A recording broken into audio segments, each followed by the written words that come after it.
یہ بیماری گھستی چلی جا رہی ہے فضول خرچیات کی، رسمیات کی. اس کو اگر ختم کرنا ہے تو ایسا نہیں کہ کوئی ایک آدمی طے کر لے کہ بھائی میں نے تقریر سن لی، میں نے دین و شریعت کو پڑھ لیا، میں ختم کر دوں. اس طرح یہ بیماریاں، سماجی جو بیماریاں ہوتی ہے یہ اجتماعی بیماریاں ہوتی ہے، سموہک بیماریاں ہوتی ہے. سموہک بیماریاں سموہک فیصلوں سے ختم ہوتی ہے، کسی ایک کے فیصلہ لینے سے ختم نہیں ہوتی ہے. یہ ہمیشہ یاد رکھیے. کوئی ایک آدمی کر لے میں تو سنت کے مطابق سب کچھ کروں گا، وہ تو کر لے گا، اس کو ثواب مل جائے گا، لیکن برائی سماج سے ختم نہیں ہوگی. سماج سے برائیاں اسی وقت ختم ہوگی جب پورا سماج، پوری برادری بیٹھ کے فیصلہ کر لے ہمارے ہاں یہ ساری رسمیات نہیں ہوگی، یہ ساری فضولیات نہیں ہوگی، تب جا کے یہ بیماریاں ختم ہوگی. ورنہ صرف تقریریں ہوتی رہے گی، پڑھتے رہیں گے، سنتے رہیں گے، بیچارے جو کمزور لوگ ہیں وہ دبتے رہیں گے ان سماجی برائیوں کے تلے. اس لیے کوشش یہ ہونی چاہیے کہ ہماری شادیاں ہوں یعنی آسان ہو، بالکل کم خرچ والی ہو، فضولیات سے پاک ہو.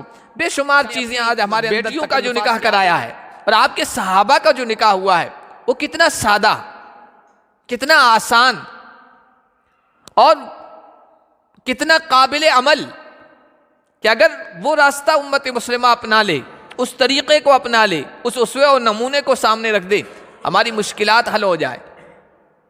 کسی کے لیے شادی اور نکاح کوئی بوجھ نہ بنے. اتنی سادگی کے ساتھ اللہ کے نبی صلی اللہ علیہ وسلم نے اپنی بیٹیوں کا نکاح کروایا اور صحابہ نے حضور کی تعلیمات کو سامنے رکھ کر نکاح کیا ہے. اور ایسی بات نہیں کہ ان کے پاس تھا نہیں خرچ کرنے کے لیے، یہ ساری تقریبات اور یہ ساری رسمیات ادا کرنے کے لیے پیسے نہیں تھے، تنگی تھی، اس وجہ سے نہیں کیا، ایسی بات نہیں ہے. بعض صحابہ کرام رضوان اللہ علیہم اجمعین ایسے تھے کہ آج کے بڑے بڑے دولت مند اس کا مقابلہ نہیں کر سکتے. خوب اللہ تعالیٰ نے ان کو نوازا تھا. حضرت عبد الرحمن بن عوف رضی اللہ تعالیٰ عنہ چوٹی کے مالدار صحابہ میں، یہ اللہ کے نبی صلی اللہ علیہ وسلم نے ایک موقع پر، یوں تو بہت سارے صحابہ کو جنت کی خوشخبریاں دی ہے، بشارتیں سنائی ہے، لیکن ایک موقع پر ایک ہی جگہ پر 10 صحابہ کرام کو حضور نے کہا فلاں جنتی، فلاں جنتی، فلاں جنتی. ان کو عشرہ مبشرہ کہتے ہیں، یعنی 10 ایسے لوگ جن کو اللہ کے نبی نے ایک ہی موقع پر نام لے کر کہا کہ فلاں جنتی ہے. ان میں عبد الرحمن بن عوف کا بھی نام ہے. کتنے بڑے صحابی ہوں گے، حضور کے کتنے قریبی رہے ہوں گے. شادی کر لی، حضور کو بھی اطلاع نہیں ہے، اتنی سادگی کے ساتھ. وہ نماز کے لیے آئے، دیکھا اللہ کے نبی صلی اللہ علیہ وسلم نے ان کے کپڑے پر پیلی خوشبو لگی ہوئی ہے، خلوق جسے کہتے ہیں عربی میں، اور وہ خوشبو خاص طور پر عورتیں لگایا کرتی تھی، مرد نہیں لگایا کرتے تھے. تو مرد کے جسم پر وہ خوشبو لگی ہوئی ہے تو ان کو تعجب ہوا، حضور کو تم نے یہ خوشبو کیسے لگا لی؟ کہا یا رسول اللہ، ایک عورت سے میں نے شادی کر لی ہے، اس نے خوشبو لگائی تھی اور خوشبو اس کے کپڑوں سے میرے کپڑوں پر اس کا داغ، یہ دبا لگ گیا ہے، میں نے شادی کر لی. اللہ کے نبی صلی اللہ علیہ وسلم نے یہ نہیں کہا کہ بھائی تم نے مجھے کیوں نہیں کہا. فی صلاتہم خاشعون والذین هم عن اللغو معرضون والذین هم للزکاة فاعلون والذین هم لفروجهم حافظون الا علی ازواجہم او ما ملکت ایمانہم فإنہم غیر ملومین فمن ابتغى وراء ذلك فأولئك هم العادون. وقال النبي صلى الله عليه وسلم اعظم النکاح برکة ایسره مؤونة او كما قال النبي صلی اللہ علیہ وسلم. درود شریف پڑھ لیں. اللہم صلی علی محمد وعلی آل محمد کما صلیت علی ابراہیم وعلی آل ابراہیم انک حمید مجید. اللہم بارک علی محمد وعلی آل محمد کما بارکت علی ابراہیم وعلی آل ابراہیم انک حمید مجید. میرے محترم بزرگوں اور عزیز دینی بھائیوں،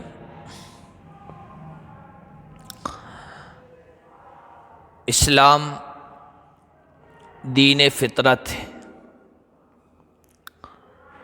دین فطرت کا مطلب یہ ہے کہ انسان کی جو فطری ضرورتیں ہیں، جو نیچرل اس کی حاجتیں ہیں، ضرورتیں ہیں، اسلام اس کا خیال رکھتا ہے، اس کو پورا کرنے کی تاکید کرتا ہے۔ انسان کی جو فطری ضرورتیں ہیں، کھانا ہے، پینا ہے، لباس ہے، رہائش ہے، یہ اس کی فطری ضرورتیں ہیں۔ اسی طرح جب انسان ایک خاص عمر کو پہنچ جائے، بالغ ہو جائے، نکاح کے قابل ہو جائے، تو پھر اس کے لیے جوڑے کا انتظام، نکاح کا نظم، یہ بھی اس کی فطری ضرورت ہے۔ تو فطری ضرورتوں کے پورا کرنے کا، ان کی تکمیل کا اسلام نے خیال رکھا ہے۔ نکاح کے سلسلے میں بھی اسلام نے اسی طرح کی تعلیمات دی ہے۔ اس فطری خواہش کے پورا کرنے کو صرف ایک دنیاوی چیز یا انسانی ضرورت کے پورا کرنے کا نام نہیں دیا ہے، بلکہ اس کو عبادت بھی قرار دیا ہے۔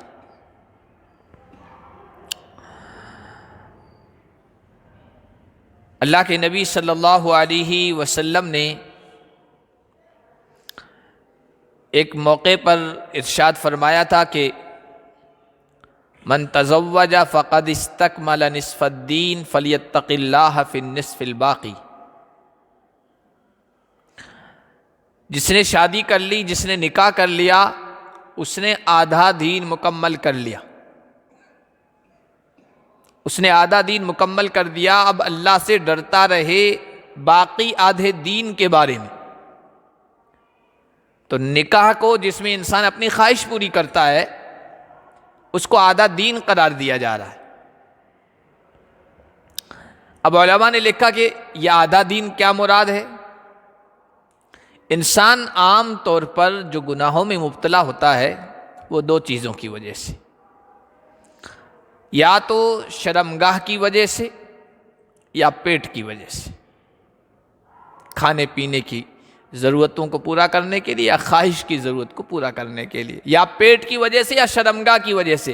اب اس نے نکاح کر کے اپنی شرمگاہ کی حفاظت کا سامان کر دیا ہے، یہ آدھا دین مکمل کر لیا ہے۔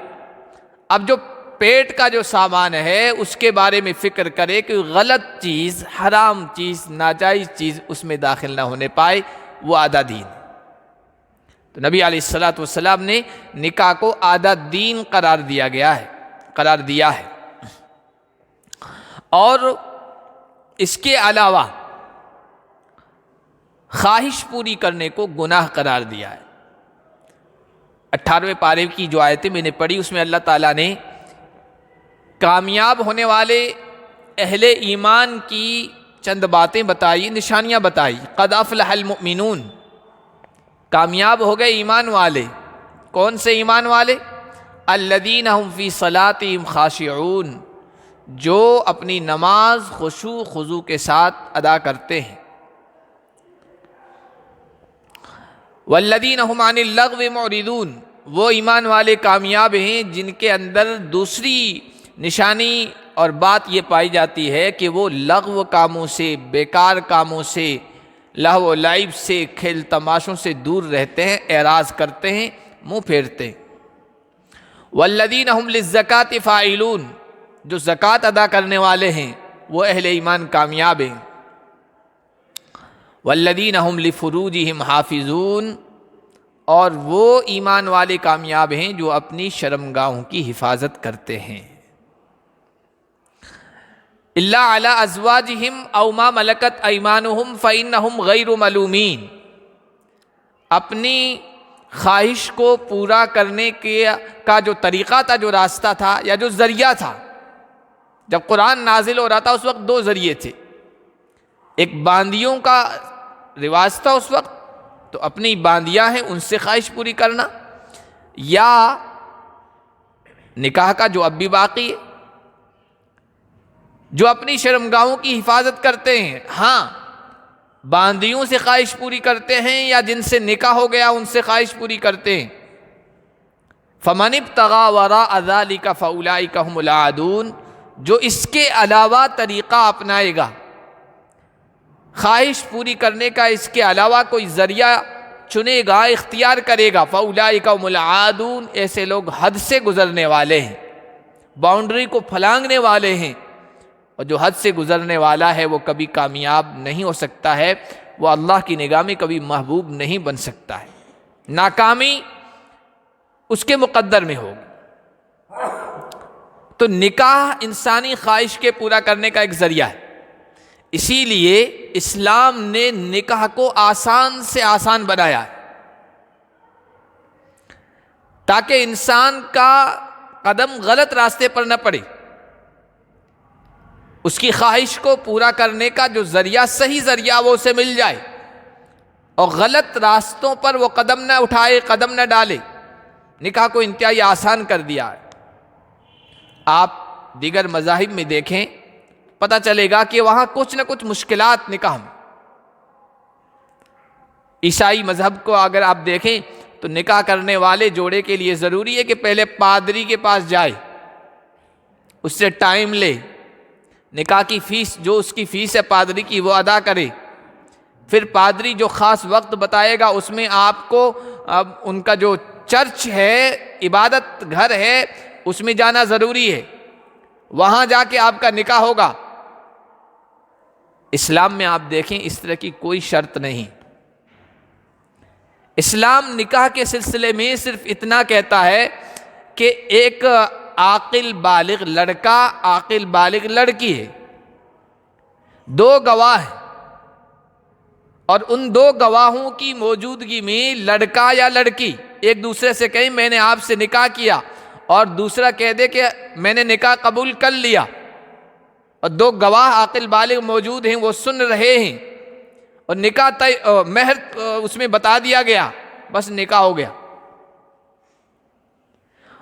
اب کتنا آسان ہے آپ دیکھیے، خطبے کے لیے، نکاح کا جو خطبہ اس کے لیے کوئی پادری کا ہونا ضروری نہیں ہے، عالم کا ہونا ضروری نہیں ہے، قاضی جی کا ہونا ضروری نہیں ہے۔ اگر لڑکا خود نکاح کا خطبہ جانتا ہے وہ خود پڑھ لے، بس گواہ ہونا ضروری ہے اور مہر طے کر دو۔ مسجد کے اندر یا شادی ہال کے اندر یا کسی خاص جگہ پر ہونا بھی ضروری نہیں ہے۔ نکاح کا خطبہ جو ہے وہ سنت ہے، نکاح کا خطبہ سنت ہے، اور اللہ کے نبی صلی اللہ علیہ وسلم نے یہ بھی ترغیب دی ہے کہ نکاح مسجد کے اندر کرو، لیکن نکاح کے صحیح ہونے کے لیے ان چیزوں کا پایا جانا ضروری نہیں ہے، نہ نکاح کے خطبے کا، نہ قاضی صاحب کا یا عالم صاحب کا، نہ کسی اور چیز کا، نہ مسجد ہی میں نکاح کا وجود ہونا، نکاح کا پایا جانا ضروری ہے۔ دو گواہوں کا ہونا ضروری ہے، لڑکا لڑکی عاقل بالغ ہو اور وہ ایجاب و قبول کر لیں، مہر طے کر دیں، نکاح ہو جائے گا۔ ہاں آپ کو سنت کی برکت حاصل کرنی ہے تو خطبہ پڑھیے، مسجد میں ہو تو اور بہت بہتر ہے، حضور علیہ الصلوۃ والسلام نے اس کی تاکید کی ہے کہ مسجد میں نکاح ہونا چاہیے، لیکن نکاح کے صحیح ہونے کے لیے یہ چیزیں ضروری نہیں ہیں۔ تو آپ بتائیے نکاح کتنا آسان اسلام نے قرار دیا، لیکن نکاح مشکل کیوں ہو گیا ہے؟ یہ ہماری وجہ سے، ہم نے اپنی طرف سے نہ جانے کتنے رسوم رواج، کتنی من گھڑت چیزیں اور کتنی ساری فضول تقریبات نکاح کے آگے پیچھے شامل کر لی ہے، جس کی وجہ سے نکاح ایک بوجھ بن گیا ہے، نکاح ایک مشکل چیز بن گیا ہے۔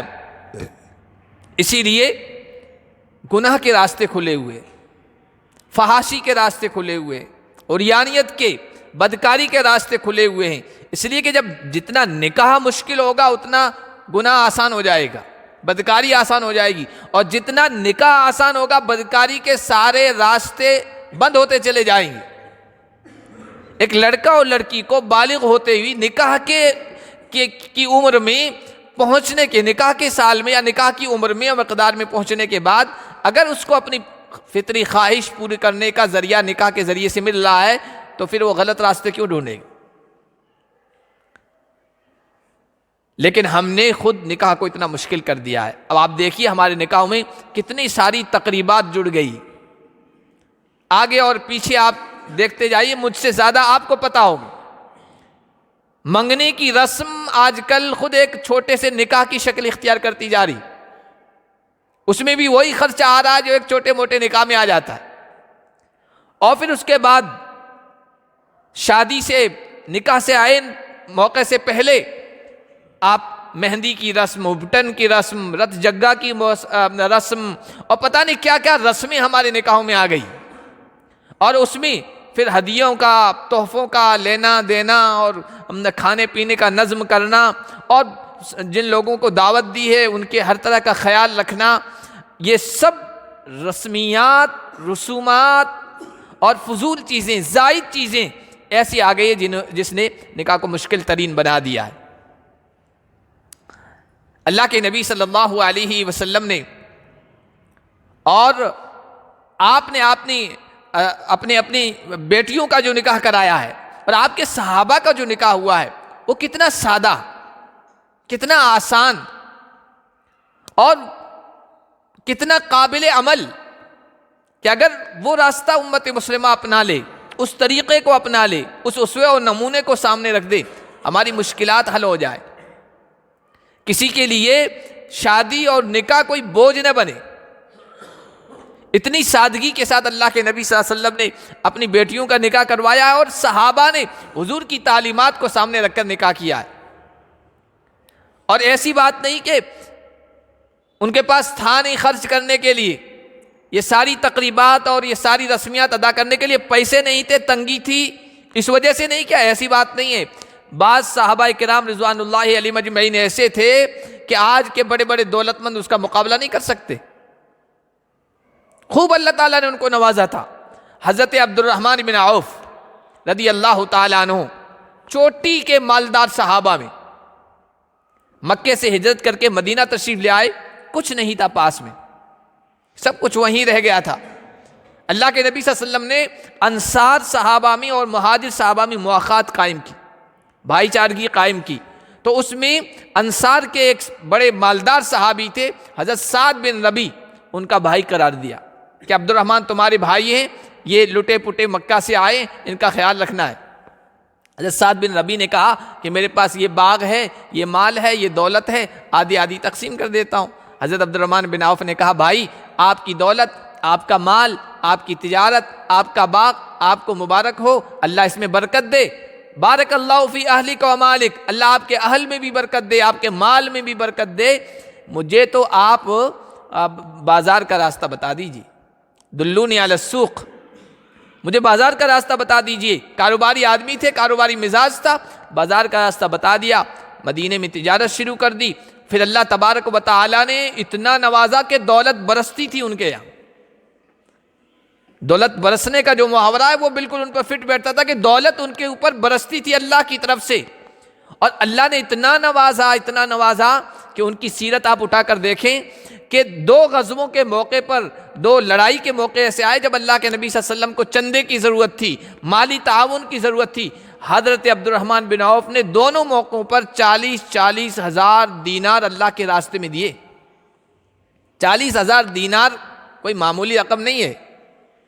ایک دینار، سونے کے سکے کو دینار کہتے ہیں۔ آج کل جہاں کہیں جن ملکوں میں دینار چل رہا ہے نا، وہاں کے ایک سکے کی قیمت آپ معلوم کیجئے۔ 40 ہزار دینار دونوں موقعوں پر دیے۔ ایک موقع پر اسی طرح خرچ کرنے کا موقع آیا اللہ کی راہ میں، اللہ کے نبی صلی اللہ علیہ وسلم نے اعلان کیا تو حضرت عبد الرحمن بن عوف نے 500 اونٹ اور 500 گھوڑے اللہ کی راہ میں حضور پاک صلی اللہ علیہ وسلم کی خدمت میں لا کے پیش کر دیے کہ یا رسول اللہ یہ حاضر ہے۔ ایک موقع پر ان کی ایک زمین بکی تھی 40,000 دینار میں، آج کے کروڑوں اربوں ہو جائے، سونے کے سکے 40,000، وہ ساری کی ساری زمین جو پیسے آئے ہیں وہ سب انہوں نے فقیروں، غریبوں، محتاجوں اور اللہ کے نبی صلی اللہ علیہ وسلم کی جو ازواج زندہ تھی، آپ کی گھر والیاں، ان کے اوپر تقسیم کر دیے کہ آپ کے لیے۔ اللہ نے مال بھی دیا تھا، دولت بھی دی تھی، اور دولت کے ساتھ ساتھ دل کا بھی غنی بنا دیا تھا، دل کا مالدار بنایا تھا، خوب اللہ کی راہ میں خرچ کرتے تھے۔ 30,000 تقریباً غلام حضرت عبد الرحمن بن عوف نے آزاد کیے۔ غلاموں کی بھی قیمت ہوتی تھی، پیسے خرچ کرنے کے علاوہ غلام باندیوں کو خرچ کرنا، اور پھر ضرورت مندوں کا خیال رکھنا، کتنا اللہ نے نوازا ہوگا آپ اندازہ لگائی۔ شادی کر لی، اللہ کے نبی صلی اللہ علیہ وسلم کو پتہ بھی نہیں چلا۔ اتنا چوٹی کا مالدار آدمی آج ہوتا، پورے شہر کو پتہ چلتا۔ مختلف طریقوں سے، ڈھول نگاڑوں سے، مختلف باتوں کے ذریعے سے، اشتہارات کے ذریعے سے انسان بتاتا کہ اتنی بڑی شاہی شادی ہو رہی ہے۔ چھوٹی موٹی آج کل ہمارے گاؤں میں شادیاں ہوتی ہے تو کچھ زیادہ پکا لیتے ہیں نا اس میں کھانا، تو کہتے ہیں او فلاں کے یہاں شاہی شادی ہو رہی ہے، پھر سب گاؤں والے ٹوٹ پڑتے ہیں، کھانا وانا سب ختم، شاہی شادی کا یہ حال ہو جاتا ہے۔ تو چھوٹا موٹا جو ایسا ہوتا ہے نا موقع، اس کو شاہی شادی کہتے ہیں۔ عبد الرحمن بن عوف کی شادی شاہی شادی کہلی، جس کا چرچا ہوتا ہے۔ لیکن اللہ نے مال دیا تھا، مال خرچ کرنے کا سلیقہ دیا تھا کہ کہاں خرچ کرنا ہے، کہاں نہیں خرچ کرنا ہے۔ شادی کر لی بالکل سادگی کے ساتھ۔ اللہ کے نبی صلی اللہ علیہ وسلم کے بہت قریبی صحابہ میں سے آپ اندازہ لگائیے کہ اللہ کے نبی صلی اللہ علیہ وسلم نے ایک موقع پر، یوں تو بہت سارے صحابہ کو جنت کی خوشخبریاں دی ہے، بشارتیں سنائیے، لیکن ایک موقع پر، ایک ہی جگہ پر 10 صحابہ کرام کو حضور نے کہا فلاں جنتی، فلاں جنتی، فلاں جنتی، ان کو عشرہ مبشرہ کہتے ہیں، یعنی 10 ایسے لوگ جن کو اللہ کے نبی نے ایک ہی موقع پر نام لے کر کہا کہ فلاں جنتی ہے۔ ان میں عبد الرحمن بن عوف کا بھی نام ہے۔ کتنے بڑے صحابی ہوں گے، حضور کے کتنے قریبی رہے ہوں گے۔ شادی کر لی، حضور کو بھی اطلاع نہیں ہے، اتنی سادگی کے ساتھ۔ وہ نماز کے لیے آئے، دیکھا اللہ کے نبی صلی اللہ علیہ وسلم نے ان کے کپڑے پر پیلی خوشبو لگی ہوئی ہے، خلوق جسے کہتے ہیں عربی میں، اور وہ خوشبو خاص طور پر عورتیں لگایا کرتی تھی، مرد نہیں لگایا کرتے تھے۔ تو مرد کے جسم پر وہ خوشبو لگی ہوئی ہے تو ان کو تعجب ہوا، حضور کو تم نے یہ خوشبو کیسے لگا لی؟ کہا یا رسول اللہ، ایک عورت سے میں نے شادی کر لی ہے، اس نے خوشبو لگائی تھی، اور خوشبو اس کے کپڑوں سے میرے کپڑوں پر اس کا داغ، یہ دبا لگ گیا ہے، میں نے شادی کر لی۔ اللہ کے نبی صلی اللہ علیہ وسلم نے یہ نہیں کہا کہ بھائی تم نے مجھے کیوں نہیں کہا، دعوت کیوں نہیں دی، مجھے کیوں نہیں بلایا؟ ادھر سے بھی سادگی، ادھر سے بھی سادگی، کوئی تکلف نہیں۔ آج ہمارا کوئی اتنا قریبی ہو جس کو ہم نے بہت اونچا مقام دیا ہو، بڑی عزت دی ہو، اور شادی بیاہ کے موقع پر اگر ہمیں بھول جائے تو زندگی بھر ہم نہیں بھولتے۔ پھر کوئی دوسرا موقع اس کا خوشی کو آتا ہے تو ہم کوشش کرتے ہیں اس کے رنگ میں بھنگ ڈالنے کی، دیکھیں گے اس موقع پر۔ اللہ کے نبی صلی اللہ علیہ وسلم کے قریبی صحابی ہیں، جنت کی بشارت اپنی زبان سے دی ہے، شادی کر لی ہے اتنی سادگی کے ساتھ، اور اللہ نے مال بھی دیا، سب کچھ دیا، اس کے باوجود دونوں طرف سے کوئی تکلف نہیں۔ کہا کہ عبد الرحمن، اللہ آپ کے نکاح میں برکت عطا فرمائے، ولیمہ کر لینا۔ اتنی سادگی کے ساتھ، اتنی آسانی کے ساتھ نکاح ہوا کرتا تھا، کوئی تکلفات نہیں، کوئی رسمیات نہیں، کوئی فضول چیزی نہیں۔ ایک اور شادی ہوئی اسی طرح کی، اللہ کے نبی کے بہت قریبی صحابی حضرت جابر ہیں، حضور کے چہیتے اور لاڈلے صحابہ میں سے ایک ہیں، انہوں نے بھی شادی کر لی۔ شادی کرنے کے بعد کوئی سفر کا موقع آ گیا، سفر سے واپسی کے موقع پر اللہ کے نبی سے کہا یا رسول اللہ میں جلدی مدینہ جانا چاہتا ہوں۔ اللہ کے نبی کا معمول تھا جب سفر سے آتے تھے تو رات کا وقت ہوتا تھا، مدینے میں نہیں جاتے تھے، صبح دوسرے دن جاتے تھے۔ انہوں نے کہا میں جلدی سے جانا چاہتا ہوں۔ کہا کیوں جلد بازی؟ کہا یا رسول اللہ میں نے شادی کر لی ہے تو میں چاہتا ہوں گھر پہ وقت گزاروں۔ اللہ کے نبی کے اتنے چہیتے صحابی، اللہ کے نبی ناراض نہیں ہوئے، کہا کہ مجھے کیوں نہیں بتایا بھائی؟ حضور نے پوچھا کہ کنواری سے کی ہے یا شادی شدہ سے کی ہے؟ کہا یا رسول اللہ شادی شدہ عورت سے کی ہے۔ کہا کنواری سے کر لیتے، تمہاری عمر تو ابھی زیادہ نہیں ہے۔ تو انہوں نے کہا یا رسول اللہ میرے والد اس دنیا سے چلے گئے، بہنیں ہیں چھوٹی چھوٹی، ان کی رکھوالی کرنے والا کون ہوگا؟ ایک کنواری بچی کو لے آتا تو وہ خود ایک ناتجربہ کار عورت تھی تو اس کو بھی سنبھالنا پڑتا، اس لیے میں نے شادی شدہ عورت سے شادی کی ہے تاکہ وہ سب کو سنبھال لے، گھر کا انتظام کر لے۔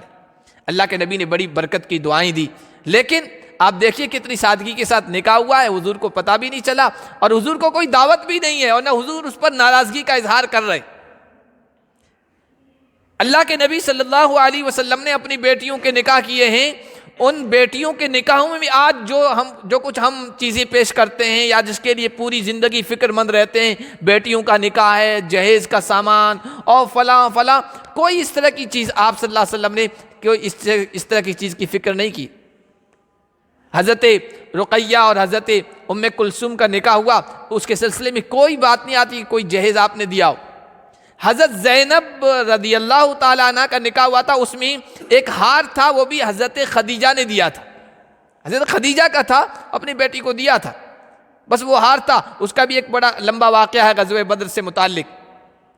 حضرت فاطمہ رضی اللہ تعالیٰ عنہ کا جب نکاح ہوا تو حضرت علی سے ہوا، حضرت علی خود حضور کی سرپرستی میں تھے، گارجین حضرت علی تھے کہ حضور صلی اللہ علیہ وسلم ہی تھے، کہا کہ بھائی مہر کے طور پر تمہارے پاس کیا ہے علی لے آؤ، تو حضرت علی نے ایک اپنا ڈھال پیش کیا جو سپر ہوا کرتا تھا، ڈیفنس شیلڈ جسے کہتے ہیں، لڑائی میں بچا جاتا اس سے، حضرت عثمان کو دے دیا، کہا کہ بھائی اس کی قیمت تم ادا کرو۔ وہ جو پیسے آئے حضرت علی کا ہی ڈھال تھا، حضرت علی کے پیسے تھے، اس سے گھر کا جو سامان تھا، چکی اور چادر وغیرہ جو کچھ بھی سامان تھا، جسے آج کل لوگ کہتے ہیں نا حضرت فاطمہ کو بھی جہیز ملا تھا، وہ یہ تھا جو حضرت علی کے پیسوں سے تھا، حضور صلی اللہ علیہ وسلم کی طرف سے کچھ بھی نہیں تھا۔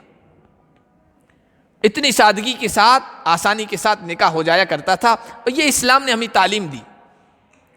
اللہ کے نبی صلی اللہ علیہ وسلم نے نکاح کے سلسلے میں کہا اعظم النکاح برکتاً ایسرہ معونہ، سب سے آسان نکاح، سب سے برکت والا نکاح وہ ہے جس میں خرچ اور بوجھ سب سے معمولی ہو، سب سے آسان جو نکاح ہو برکت کے اعتبار سے وہ بڑا ہوا ہے۔ آج کل ہم نے نکاح شادیوں کے سلسلے میں کتنی فضول خرچیاں ہمارے اندر آ گئی۔ نکاح کے سلسلے میں جتنی چیزیں میں نے جیسے شروع میں کہا کہ جو چیزیں ہم ضروری سمجھتے ہیں نا، یہ نکاح میں ضروری ہے ہی نہیں، لیکن ہم نے ان کو ضروری سمجھ لیا ہے اور اپنے اوپر بوجھ لاد دیا ہے، اور سماجوں کے اندر، برادریوں کے اندر یہ بیماری گھستی چلی جا رہی ہے فضول خرچیات کی، رسمیات کی۔ اس کو اگر ختم کرنا ہے تو ایسا نہیں کہ کوئی ایک آدمی طے کر لے کہ بھائی میں نے تقریر سن لی، میں نے دین و شریعت کو پڑھ لیا، میں ختم کر دوں۔ اس طرح یہ بیماریاں، سماجی جو بیماریاں ہوتی ہے یہ اجتماعی بیماریاں ہوتی ہے، سموہک بیماریاں ہوتی ہے۔ سموہک بیماریاں سموہک فیصلوں سے ختم ہوتی ہے، کسی ایک کے فیصلہ لینے سے ختم نہیں ہوتی ہے، یہ ہمیشہ یاد رکھیے۔ کوئی ایک آدمی کر لے میں تو سنت کے مطابق سب کچھ کروں گا، وہ تو کر لے گا، اس کو ثواب مل جائے گا، لیکن برائی سماج سے ختم نہیں ہوگی۔ سماج سے برائیاں اسی وقت ختم ہوگی جب پورا سماج، پوری برادری بیٹھ کے فیصلہ کر لے ہمارے یہاں یہ ساری رسمیات نہیں ہوگی، یہ ساری فضولیات نہیں ہوگی، تب جا کے یہ بیماریاں ختم ہوگی۔ ورنہ صرف تقریریں ہوتی رہے گی، پڑھتے رہیں گے، سنتے رہیں گے، بیچارے جو کمزور لوگ ہیں وہ دبتے رہیں گے ان سماجی برائیوں کے تلے۔ اس لیے کوشش یہ ہونی چاہیے کہ ہماری شادیاں ہوں یعنی آسان ہو، بالکل کم خرچ والی ہو، فضولیات سے پاک ہو۔ بے شمار چیزیں آج ہمارے اندر تکلفات کی آ گئی ہے۔ شادی کارڈ دیکھ لیجئے آپ، شادی کارڈ کیا ہے؟ ایک انفارمیشن ہے، ایک اطلاع ہے۔ آپ فون کے ذریعے سے بھی کہہ سکتے ہیں، زبانی بھی کہہ سکتے ہیں کہ بھائی ہمارے یہاں دعوت فلاں تاریخ کو ہے، لیکن ایک شادی کارڈ پر آج ہزاروں روپے خرچ ہو رہے۔ ایک شادی کارڈ 100 روپے سے اوپر کا، 150 روپے کا، پتہ نہیں اس سے بھی زیادہ مہنگا ہوگا۔ اور کام کیا؟ صرف اطلاع رکھا رہتا ہے، شادی ہو گئی اس کے بعد وہ ڈسٹ بین میں جاتا ہے، کسی کام کا نہیں، اس پر ہم ہزاروں خرچ کر رہے ہیں۔ شادی کی تقریب جب منعقد ہو رہی ہے، حال وہاں دیکھیے چند گھنٹوں کا مسئلہ ہے، لیکن ڈیکوریشن پر آج کتنا خرچ کر رہے ہیں۔ کھانے کے اندر جو فضولیات ہو رہی ہے اور جس طرح کھانا کھایا جا رہا ہے، پروسا جا رہا ہے، کتنا برباد اور ضائع ہو رہا ہے، اللہ کی پناہ۔ کتنا کھانا ضائع ہوتا ہے، کتنا پیسہ اس پر برباد ہوتا ہے۔ کھڑے کھانے کا، خود سے لے کر کھانے کا جو سسٹم چل پڑا ہے، اس میں جتنی بربادی کھانے کی ہوتی ہے اور توہین ہوتی ہے، کھانے کی تحقیر جو ہوتی ہے اور کھانا پھر ضائع ہوتا ہے، اتنا کہیں اور نہیں ہوتا۔ ضرورت سے زیادہ لے کے آ جاتے ہیں اور پھر اس میں آدھا ضائع ہو جاتا ہے، بیکار چلا جاتا ہے۔ جو کھانا بچنے کے بعد کسی غریب کے کام آ سکتا تھا، محتاج کے کام آ سکتا تھا، کسی انسان کے کام آ سکتا تھا، وہ فضول ضائع ہو جاتا ہے۔ بے شمار چیزیں ہیں جو ہم نے یعنی امت محمدیہ نے غیروں سے لے لی ہے، نبی کے غلاموں نے دوسرے لوگوں سے لے لی ہے، اور وہ آج ہم پر بوجھ بن گئی ہے۔ کوشش اس کی ہونی چاہیے کہ ہماری شادیوں سے یہ ساری چیزیں ختم ہو۔ اللہ پاک سنت نبوی کے مطابق ہمیں اپنی زندگی کے تمام مراحل طے کرنے کی توفیق عطا فرمائے۔